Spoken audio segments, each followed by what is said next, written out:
দেশে কৃষি ও কৃষি প্রক্রিয়াজাত খাত নিয়ে কাজ করা সাংবাদিকদের সম্মাননা জানাতে চালু হচ্ছে ইআরএফ প্রাণ মিডিয়া অ্যাওয়ার্ড। দুপুরে রাজধানী পল্টনে ইকোনমিক রিপোর্টার্স ফোরাম ইআরএফ কার্যালয়ে ইআরএফ ও প্রাণের যৌথ সংবাদ সম্মেলনে এ বিষয়ে বিস্তারিত জানানো হয়। চলতি বছর শুরু হতে যাওয়া এই উদ্যোগের আওতায় কৃষি ও কৃষি প্রক্রিয়াজাত খাত নিয়ে সেরা রিপোর্টের জন্য প্রিন্ট, অনলাইন ও টেলিভিশন ক্যাটাগরিতে 7 সাংবাদিককে পুরস্কৃত করা হবে।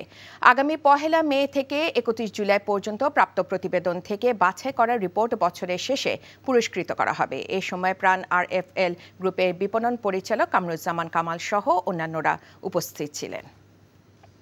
বিকাশে কম খরচে ক্যাশ আউটের লিমিট বেড়ে 50,000, প্রিয় এজেন্টও 2টা।